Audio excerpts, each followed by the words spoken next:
Hello, local government leaders, and welcome back to the Local Gov Stories podcast by ILCMA. My co-host, actually, I'm the co-host, our host, Melanie. Melanie, how are you? Co-hosts. We're both co's. Yeah, I'm a Oh, rookie. I'm a rookie. I'm just along for the ride, following your lead. But okay. another really good episode, and I'm excited because this weather's changing, the humidity's out of the air. Yeah, it's beautiful. Like literally, I like looked out at my back porch today and the leaves were just falling. Like it was like a picture. I should have taken video of it, but I just love the season and the weather. We have been so fortunate with the weather lately. We took the littles, so Theo's four, Elsie's one. We took them over to Jamanak, which is a pumpkin patch just Mm. outside of DeKalb, between DeKalb and Rochelle. And what a gem of a place that is. And we went Saturday, had fun. The weather was perfect. We went back yesterday afternoon. It's only like a half hour from Dixon. I Mhm. don't know. I love waking up and getting that brisk air, but it's still warming up. You need like three different outfits for the day to get all the temperatures. You do, you do. And then at the end of the month, we've got Halloween. Are you gonna now you'll be taking your littles on little trick-or-treating adventures. Do you get dressed up too? Will you get dressed up too? I do not. The staff at City Hall are doing something, so I think I got to be a minion or Oh my something. gosh, I can't. Well, you got to take a picture and we'll share it in the next episode. Yeah, we'll Danny see is a about minion. that. It sounds like you've got a couple of interesting costume ideas. I do. You know what?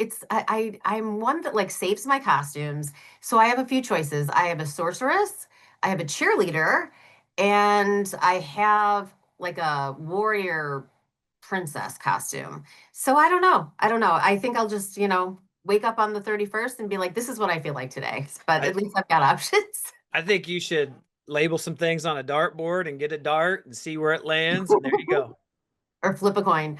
Flip a Um, coin. So fall, we're in the fall beauty, and here we are with our next episode, and we've got a couple very interesting individuals we had the chance to speak with.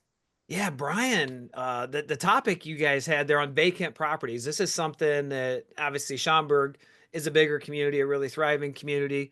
A lot of rural communities are facing those same things. And so I found it interesting how they've used TIF, obviously the importance of vision, Mhm. strategic partners, really mixed use development, and so I challenge people to think, I know at Schaumburg, right? And there's a lot of good things happening there, but how can we do that in our communities? And we've done a lot of similar things here in Dixon.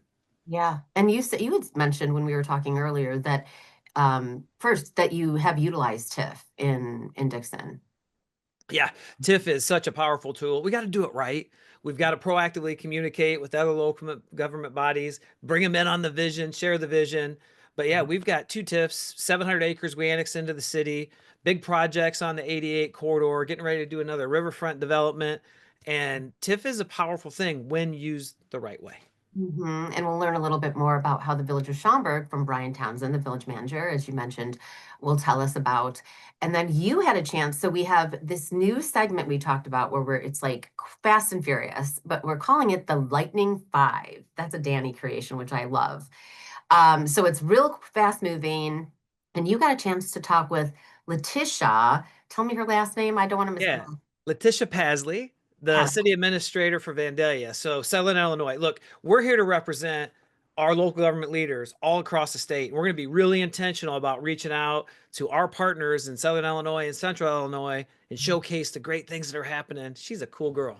Absolutely. I will say we don't want to give it away, but I learned a few things that I did not know about Vandalia, Illinois, which will be exciting for everyone to learn about. So, Yes, it is. Melanie, you haven't noticed something really important? I'm wearing some merch. Come on, girl. oh goodness, yes, look at you. I'm not representing, but you are, and you did in your interview too. Nice work. I got to get on that website. You know what? Later in the episode, we will share how you can get your ILCMA merch, polos, golf shirts, hats, vests, pullovers. Super nice quality, super affordable. Like I've been looking to get a couple additional vests, which that vest I wore in the interview, everything's like 85, 90, $115.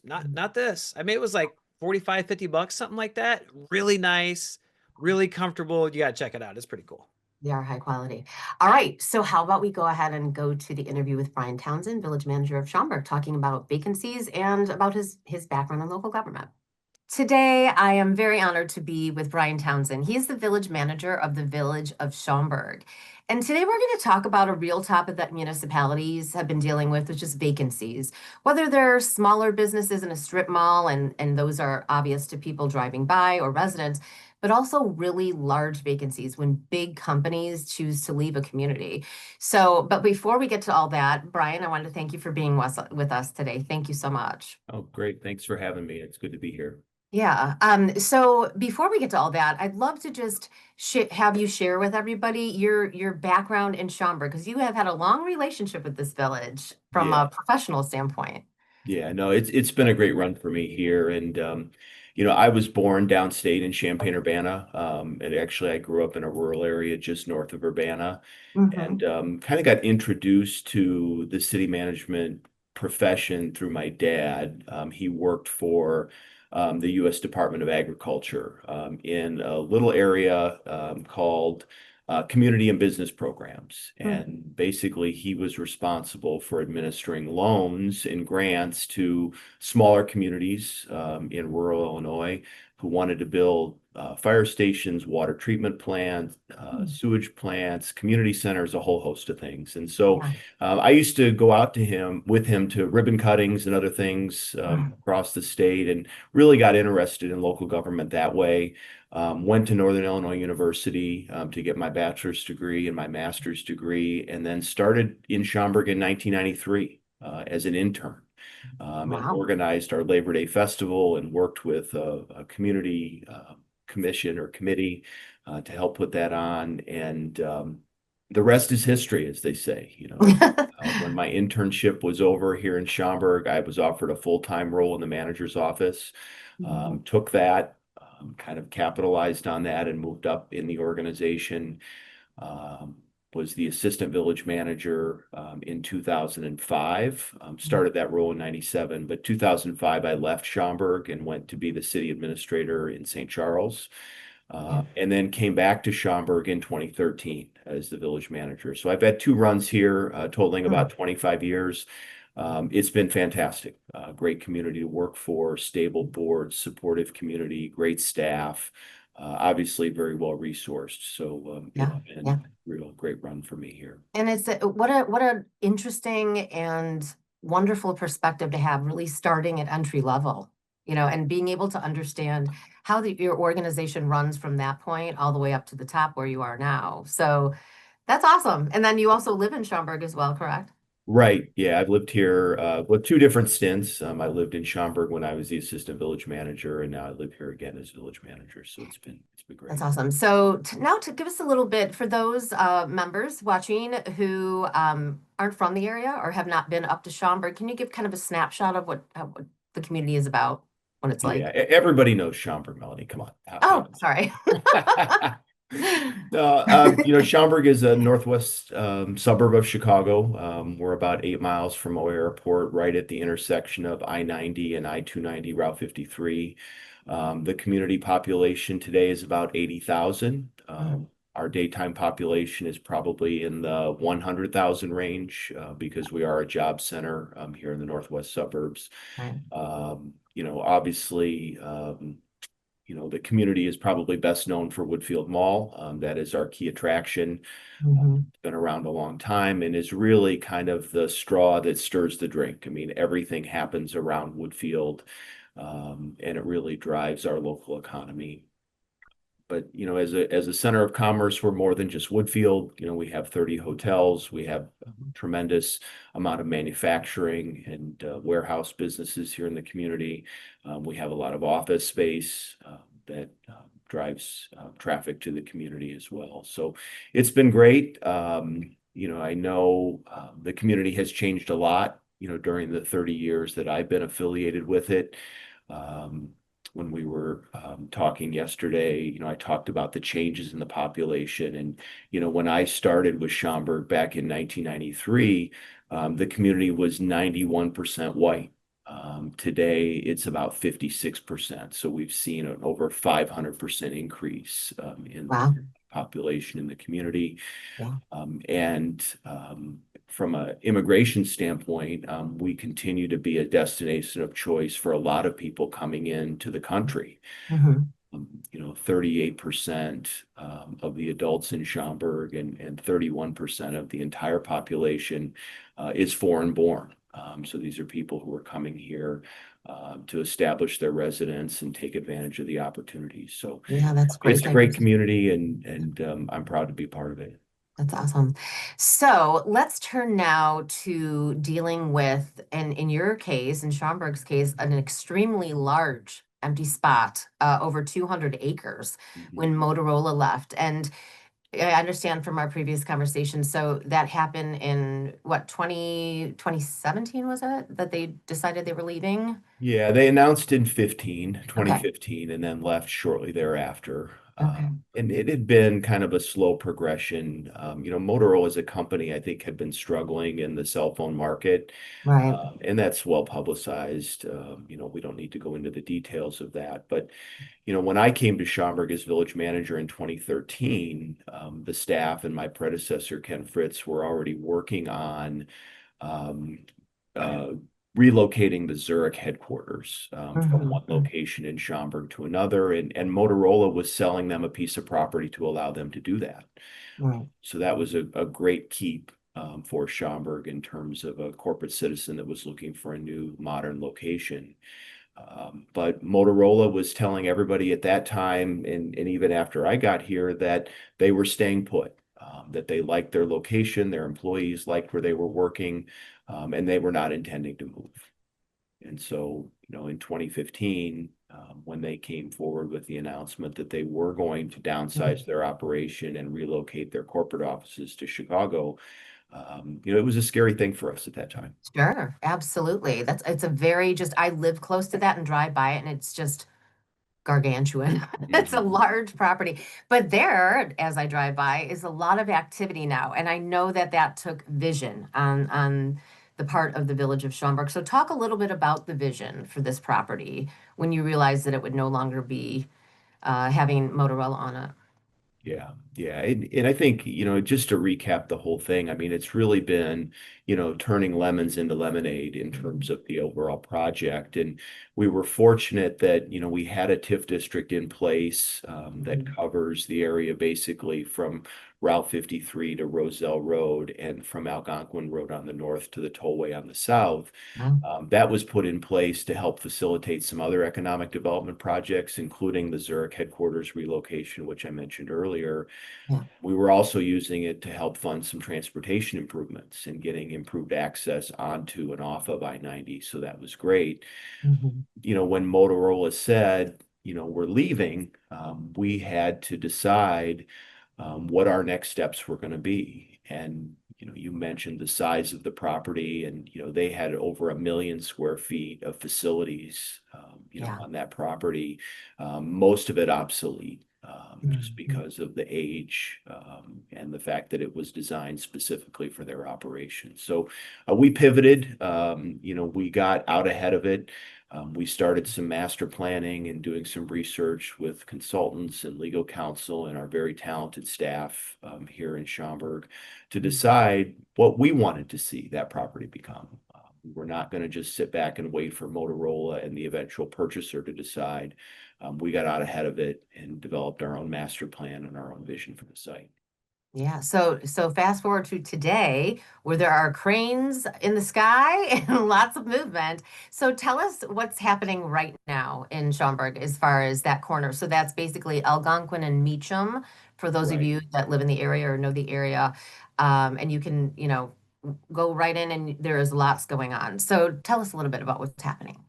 Yeah. So, since Zurich opened their headquarters, Motorola has maintained an engineering and technology center on the property, so they're still there. Bowler Henriksen built a new 9-story corporate headquarters for their business. We Mhm. have Top Golf on property. We've Yes. built over 900 new residential units in that area. But the property that you're talking about and the construction activity that you're seeing right now is really kind of the crown jewel in terms of what we've done so far. I mean, it really is going to take a big step towards fulfilling the vision of creating kind of this mixed use district that will include restaurants and retail and residents and create kind of this live, work, play vision that we originally thought about, back in 2015, 2016. So the tower crane that you see out there today is building a 9-story mixed-use building that will include about 320 new residences. It'll have retail and restaurants on the first floor. And then there's also an attached parking structure that the village will own and maintain as well. So that's really exciting. And then in conjunction with that, there's a new Fresh Market grocery store that's going to be built right at the hard corner of Algonquin and Meacham. That'll help serve the residents that are in that area today, all of those new residents that I mentioned. And then we've got additional opportunities in the future, outlots along Meacham Road, and then future blocks along this mixed-use district that we've been talking about. Right. And then you also said that you're creating public space as well, and that's coming soon, a public park, just gathering spots. Right. Thanks for asking about that. We've got a new 12-acre park that we're developing in phases. The first 2 phases have been completed. And then we also built a new street along the western boundary of that park that we can use for a variety of events and programs. It's not a typical street. It's got a lot of design features and a lot of infrastructure to help support events, whether they be concerts or food truck festivals or other markets or other activities. And so coming up in a couple of weeks, we're going to be doing a grand opening celebration for the park and the shared street. So it'll be live music, food, games, a whole host of things for people, not only in the community, but people from outside the community that we hope will come and experience what we've built there. Yeah. And that there's one of the streets, is it called Progress Parkway?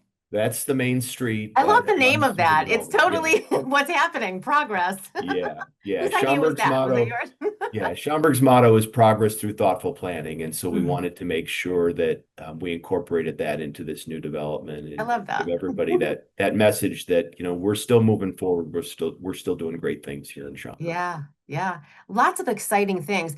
And there's actually something coming on the opposite side of the street that's not a part of this per se, but Mario Andretti, is it Andretti karting and what? Entertainment. Yep. Karting Yeah. and entertainment. Yeah, so this is a really great anchor facility for the east side of Meacham Road. It's Yeah. adjacent to the village-owned hotel and convention center there.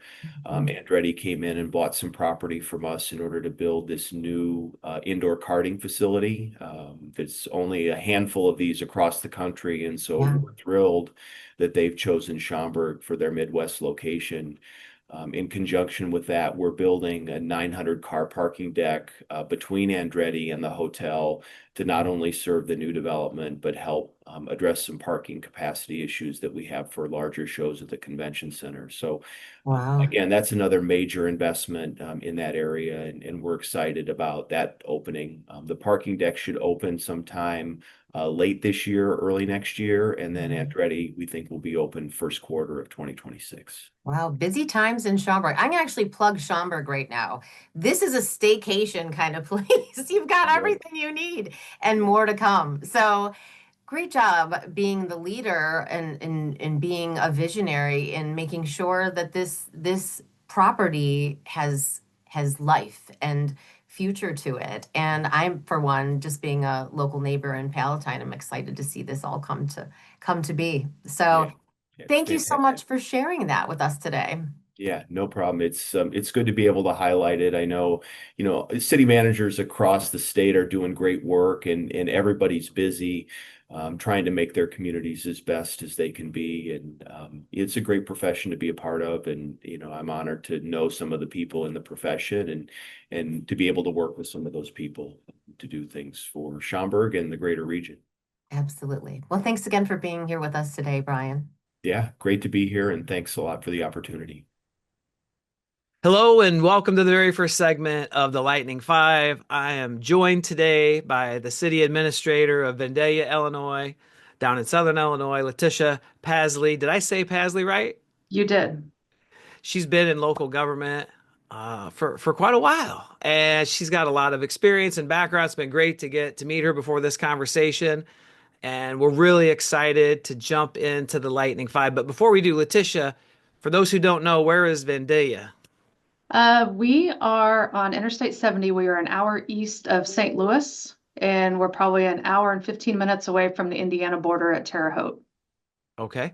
And what is the population? What's the size? We're about 7,500. 7,500. And how many team members do you guys have? Right now, we're at 52 people, counting full-time and seasonal part-time. All right. And just going through the ups and downs of local government, lots of exciting challenges down there, and they're lucky to have you. It's been fun to get to know you. I appreciate that. Thank you. Let's hop right in here. What drew you to serve in local government? I can honestly say that growing up, I knew I was either going to work in government. Honestly, I figured more state, federal. Federal level was my ultimate goal, or I was going to be a lawyer. Then life happens. I started my family early and I worked at a local newspaper and our city was hiring. And after the third time of applying for different jobs, I finally got hired in 2007. And you've got an interesting career. You've done a little bit of everything. Can you walk us through that quick? Yeah, I started as executive assistant to mayor, city administrator, economic development, tourism. Our administrator left in 2010. I kind of took over those interim duties. In 11, unfortunately, budget matters. We had to let our ED tourism director go. So I pretty well did all of those jobs until 2017. I've also served as the city treasurer for 5 years, from Wow. 17 till 22. So yeah, I've just kind of done a little bit of everything. And then 2017, I was officially appointed as administrator. Awesome. Awesome. Awesome. I love it. What accomplishment are you most proud of so far? One of the big ones project-wise, I would say right now we're in the process of building a new water plant. It's been a long time coming. We started this discussion like in 2017, 2018. COVID happened, but we finally broken ground. And then on a personal level, it's just persevering through all of the many hats, keeping my sanity, and just persevering and doing what I could for my community. Love it. Love it. Love it. If you could give one piece of advice to new city managers, what would it be? With my job, I mean, I've learned basically by sitting at my desk and soaking it in. So I just say, talk to people who've been in the profession, who are currently in the profession. I mean, I know there's city manager titles, city administrator titles, but just soak it all in. That's the best way you're going to learn is from people who've been there, done that. Um, they're always there. I've learned, especially region meetings and so forth, that everybody is willing to help everybody else. So just simply take it all in and go from there. It's a huge takeaway, right? Because people are Yes. really willing to help. You can Mhm. reach out of nowhere, Right. start a conversation. It's amazing how welcoming local government leaders are. What's Yes, they are. one thing you wish residents understood about local government? I wish they just understood the basic process. Everybody now is kind of like to hide behind the keyboard. I mean, they'll blast you over everything, whether it's water rates, but just I wish they knew the inner workings of what it does, why we come to these water rates, what it costs to run a water plant or a sewer plant, what it takes to prepare your annual budget. You have to worry about revenues and what's coming in and tax levies and different things like that. The police pension aspect of it that I think we all deal with. I just, if any, there could be a residential class of Government 101, I would gladly participate.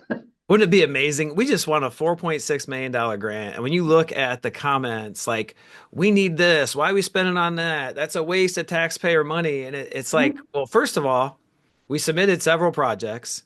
It's got to Right. be used for this specific project. If it wasn't awarded to Dixon, it would be awarded somewhere else, Mhm. and people really don't understand, and like the confusion about the park district and the school district and Right. yeah, I love that. I absolutely love that. Yeah. What is one place in your community everyone should visit at least once. Well, I'm not sure how many people know their Illinois history, but Vandalia actually was the second state capital of Illinois. We were before Springfield. So first was Kaskaskia, and they moved it due to the Mississippi River flooding and taking it over. We were the state capital from 1819 to 1839. The building, and actually, let me step back. Abraham Lincoln started his political and law career in Vandalia. The city of Chicago was chartered in Vandalia. So we actually still have the building that Lincoln served in, and actually the second floor still has original floorboards. But it's a tourist site that people can visit, and then they get to learn the history of when they were in Vandalia. So I would definitely urge people to visit Vandalia State House Historic Site. All right. That sounds very exciting. That sounds very exciting. We have the Lincoln log cabin. Lincoln was Okay. in Dixon. I don't remember the exact year, the exact history, but it's pretty cool. It's a Yeah. pretty cool place, pretty cool thing. So, hey, visit Vandalia, meet LaTisha, reach out if you need anything, if you're a new manager, have any questions. I mean, she's willing to help and vast amount of experience. LaTisha, thank you so much for joining us on the first segment of the Lightning Five. All right. Thanks for having me. All right, so now you all know that Vandalia, Illinois was actually the second Illinois state capital, which I did not know. And then Mr. Abraham Lincoln himself spent a large part of his time there, and that historic site sounds very interesting to go visit. So if anyone's looking for a trip for a few days or a couple of days, looks like there's some history to be found in Vandalia, Illinois. And LaTisha was great too. She was. It's cool to see people, even like with Brian, right? Like he started out as an intern in Schaumburg, worked through his ranks, left us in St. Charles, back now the village manager of Schaumburg. It's cool to see people move from the ground up and see all those different levels. Absolutely. And I think that's really important to be able to understand all the jobs of the people that work, I don't want to say below you, but support you, right? As a That manager. work with you, right? That That work we with you. serve. Yes, absolutely. But having that perspective has got to be very, very strong in helping just continue strong leadership, to like have a sense of what everybody's doing in those different roles. So yeah, that progression is very interesting. Well, I just love how you pulled stuff out of them. You asked great questions. You pulled stuff out of them. You guys got to it. He shared a lot of valuable information. Again, I know they're in Schaumburg, so Mhm. don't think about it from that. Like a lot of us are from smaller communities. Think, what can you do in your community? Because we can do that in our smaller communities as well.